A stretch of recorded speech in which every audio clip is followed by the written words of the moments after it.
Hai semuanya, selamat hari Minggu, selamat hari Natal. Merry Christmas ya 여러분. Merry Christmas. 圣诞节快乐. Yeay! Michelle sudah siap? Siap dong. Adik-adik di rumah semua sudah siap? Wah pasti siap. Kita mau memuji dan muliakan Tuhan di hari kelahiran Tuhan Yesus ini. Ada kalian undang untuk bangkit berdiri. Yuk yuk yuk. Yuk semuanya berdiri.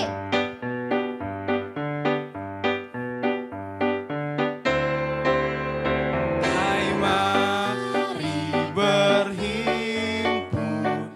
dan bersukaria. Hai mari semua ke Betlehem. Lihat yang lahir, Raja bala sorga. Sembah dan puji Dia, sembah dan puji Dia, sembah dan puji Dia, Sang Raja. Go tell you on the mountain, over the hills and everywhere. Go tell you on the mountain where Jesus Christ is born.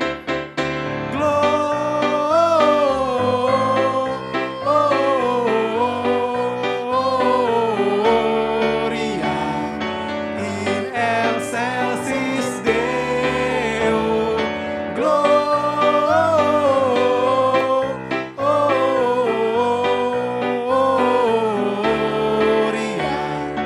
in excelsis Deo. Terang yang ilahi, Allah yang sejati, turun menjadi manusia.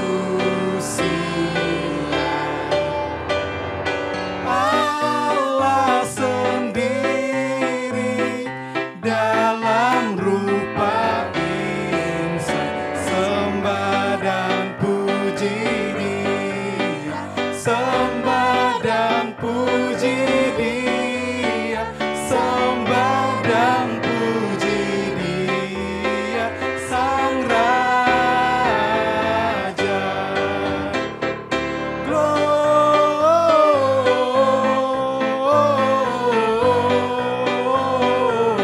Gloria in excelsis Deo.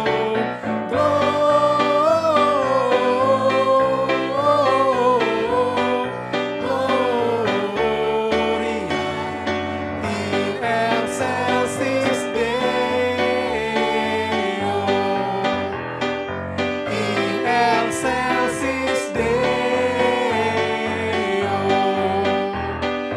In excelsis Deo.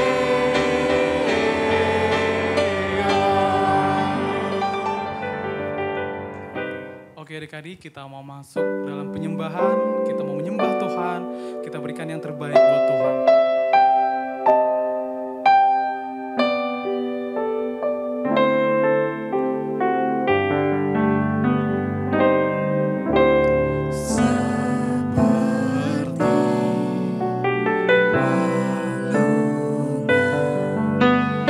Layakkanlah hatiku menyembahmu Tuhan.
hatiku hanya bersamamu, Yesus, ku rasakan selalu.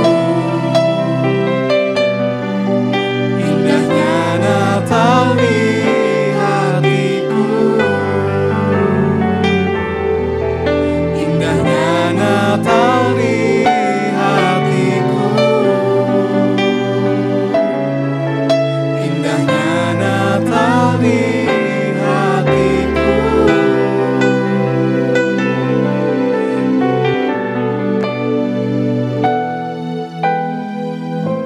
Ya teman-teman, mari kita berdoa. Terima kasih Tuhan Yesus atas minggu yang baik ini. Kami mau mendengarkan firman-Mu, berkati agar firman-Mu itu kami ingat selalu. Terima kasih Tuhan Yesus, haleluya, amin. Oke, siapkan hatinya, duduk dengan tenang.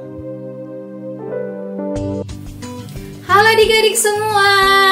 Terima kasih kepada Kakak Dio dan Kakak Michelle yang sudah memimpin pujian dan penyembahan.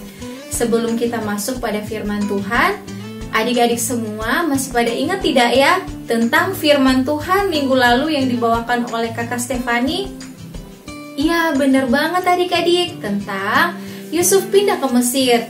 Nah, cerita firman Tuhan minggu ini tentang Simeon dan Hana yang diambil dari kitab Lukas 2 ayat 21 sampai 40. Langsung aja ya adik-adik. Lukas 2 ayat 21 sampai 40.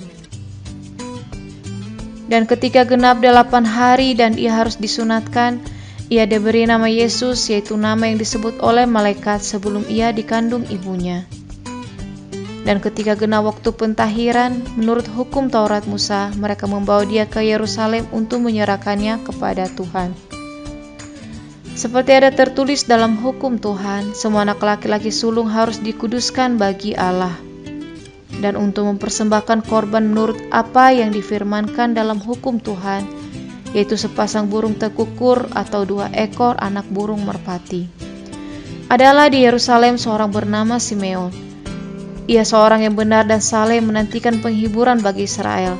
Roh Kudus ada di atasnya, dan kepadanya telah dinyatakan oleh Roh Kudus bahwa ia tidak akan mati sebelum ia melihat Mesias, yaitu dia yang diurapi Tuhan. Ia datang ke bait Allah oleh Roh Kudus ketika Yesus anak itu dibawa masuk oleh orang tuanya untuk melakukan kepadanya apa yang ditentukan hukum Taurat. Ia menyambut anak itu dan menatangnya sambil memuji Allah, katanya, "Sekarang Tuhan, biarkanlah hamba-Mu ini pergi dalam damai sejahtera sesuai dengan firman-Mu. Sebab mataku telah melihat keselamatan yang daripadamu, yang telah Engkau sediakan di hadapan segala bangsa, yaitu terang yang menjadi penyataan bagi bangsa-bangsa lain dan menjadi kemuliaan bagi umat-Mu Israel." Dan bapa serta ibunya amat heran akan segala apa yang dikatakan tentang dia. Lalu Simeon memberkati mereka dan berkata kepada Maria ibu anak itu, "Sesungguhnya anak ini ditentukan untuk menjatuhkan dan membangkitkan banyak orang di Israel, dan untuk menjadi suatu tanda yang menimbulkan perbantahan. Dan suatu pedang akan menembus jiwamu sendiri, supaya menjadi nyata pikiran hati banyak orang." Lagi pula di situ ada Hana, seorang nabi perempuan anak Fanuel dari suku Asher. Ia sudah sangat lanjut umurnya. Sesudah kawin ia hidup 7 tahun lamanya bersama suaminya. Dan sekarang ia janda dan berumur 84 tahun. Ia tidak pernah meninggalkan bait Allah dan siang malam beribadah dengan berpuasa dan berdoa. Dan pada ketika itu juga datanglah ia ke situ dan mengucap syukur kepada Allah dan berbicara tentang anak itu kepada semua orang yang menantikan kelepasan untuk Yerusalem. Dan setelah selesai semua yang harus dilakukan menurut hukum Tuhan, kembalilah mereka ke kota kediamannya, yaitu kota Nazaret di Galilea. Anak itu bertambah besar dan menjadi kuat, penuh hikmat dan kasih karunia Allah ada padanya. Wah, cerita firman Tuhannya luar biasa ya adik-adik. Kita bisa belajar dari kehidupan Simeon dan Hana, di mana mereka selalu percaya kepada Tuhan bahwa suatu saat akan ada juru selamat yang akan menghibur bangsa Israel. Simeon ini adalah seorang nabi yang benar dan saleh. Roh Kudus menyatakan kepadanya bahwa sebelum ia mati, ia akan melihat Mesias. Nah, ketika Yesus dibawa ke bait Allah, Simeon ini langsung mengerti dan tahu bahwa anak itu adalah juru selamat yang mereka nanti-nantikan, seperti apa yang telah Roh Kudus nyatakan kepadanya. Nah, di dalam bait Allah, tadi kita melihat ada seorang perempuan yang bernama Hana. Hana ini adalah seorang perempuan yang berumur 84 tahun, adik-adik. Ia tinggal di bait Allah dan siang malam ia selalu beribadah kepada Tuhan. Ia berpuasa dan berdoa. Nah, ketika ia melihat bayi Yesus, ia mengucap syukur kepada Allah dan menceritakan kepada semua orang tentang Mesias. Wah, luar biasa adik-adik. Seorang Hana yang sudah berumur 84 tahun, ia rajin sekali beribadah, ia rajin berdoa kepada Tuhan. Wah, kita juga bisa seperti itu ya adik-adik ya. Selalu berdoa kepada Tuhan dan beribadah, memuji, memuliakan nama Tuhan. Dan di dalam cerita firman Tuhan ini ada 5 penerapan karakter tanggap. Prinsip yang pertama, Simeon dan Hana berpikir dulu dan menyadari akan ada penghiburan untuk Israel seperti yang sudah Roh Kudus katakan kepada mereka. Prinsip yang kedua, Simeon dan Hana mengikuti peraturan keselamatan sebelum mentahirkan Yesus sesuai dengan apa yang telah diperintahkan Roh Kudus kepada mereka.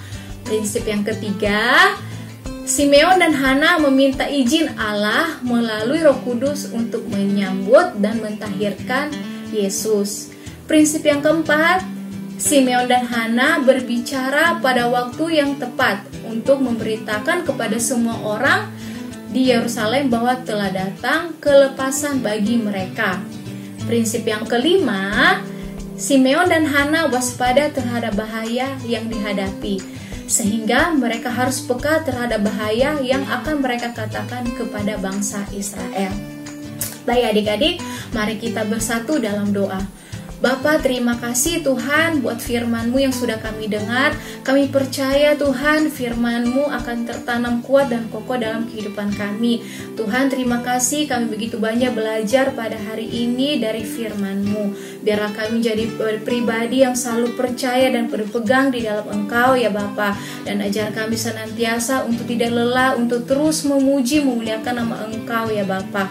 Terima kasih Tuhan Yesus yang baik. Hanya di dalam nama Yesus kami telah berdoa dan mengucap syukur. Haleluya Tuhan, amin. Nah adik-adik semua, saatnya activity. Shalom adik-adik, selamat hari Minggu. Nah, ketemu lagi dengan kakak. Tadi kita udah sama-sama mendengarkan firman Tuhan dari Kak Desi. Sekarang kita mau bikin activity. Kakak mau tanya, kemarin tanggal berapa hayo? Betul, kemarin tanggal 25 Desember. Ada yang tahu nggak 25 Desember itu hari apa? Apa? Iya betul, 25 Desember kita merayakan hari Natal. Nah, oleh karena itu hari ini kakak mau ajak adik-adik untuk membuat kartu ucapan Natal yang bisa adik-adik kasih untuk papa mama, kakak adik, atau teman-teman tercinta. Yuk kita mulai. Pertama-tama siapkan kertas buffalo atau kertas karton putih atau warna apa aja yang adik-adik punya. Ini satu kertas kakak bagi dua ya, kakak potong setengah aja. Lalu satu lembar kertas HVS. Terus ada kertas origami atau kertas berwarna, kakak pilih warna merah dan warna hijau. Selain itu untuk alat-alatnya kita siapkan pensil, spidol, lem, gunting, dan penggaris. Oke, pertama-tama kita mulai bikin dari kertas yang tebal ya, atau kertas karton atau buffalo-nya. Adik-adik bisa lipat dua seperti ini.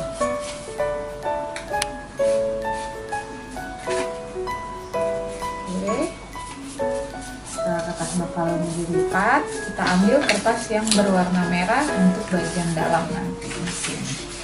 Nah, caranya adik-adik coba lipat diagonal seperti ini, bikin segitiga.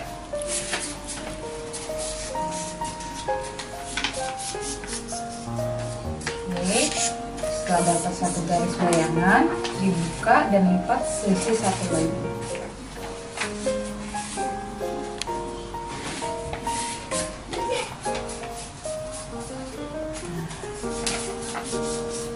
udah selesai, adik-adik buka, lalu lipat jadi segitiga seperti ini. Ujung dan ujungnya diketemukan, dalam dibuka, sisi satunya juga sama.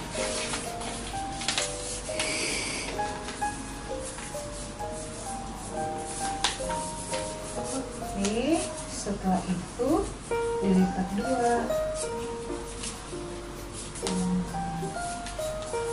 Kalau udah selesai segitiga ini, kita akan potong adik-adik untuk membentuk seperti bentuk love. Jadi kan tadi atasnya gini ya, nanti kita gambar di sininya, samping sini bentuk seperti ini.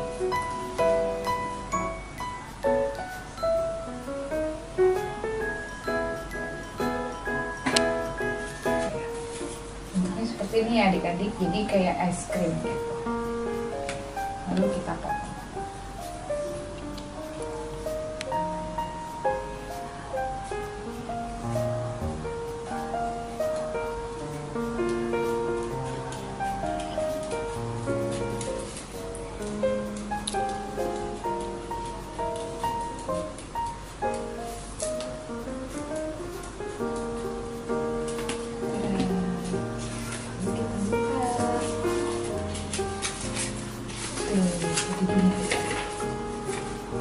Oke, kalau udah selesai ini kita taruh dulu. Lalu kita ambil kertas HVS yang putih, kita lipat sedikit seperti ini.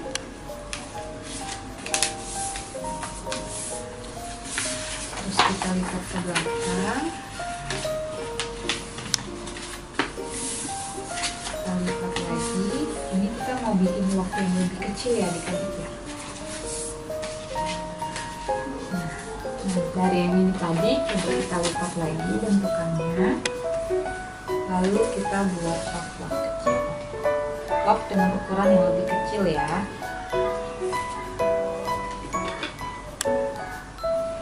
Pertama kita bikin bayangan love yang lebih besar dulu ya adik-adik, biar lebih gampang. Nanti baru kita bikin ukuran love yang lebih kecil di dalamnya.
Terus di bagian depannya kan masih polos ya, kita buat sedikit hiasan berbentuk pohon Natal.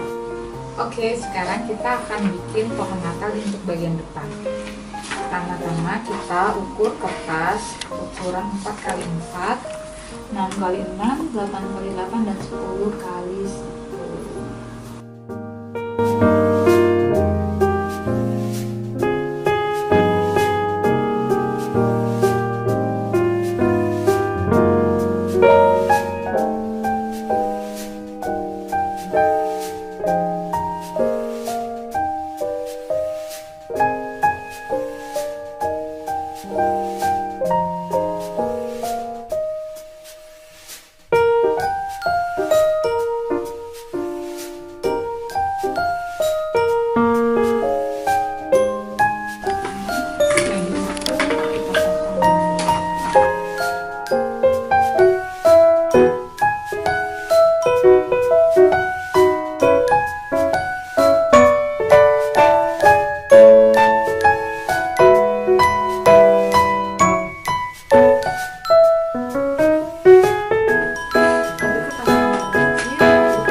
lipat kepala bentuk segitiga.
Ya, sekian adik-adik aktivitas kita minggu ini.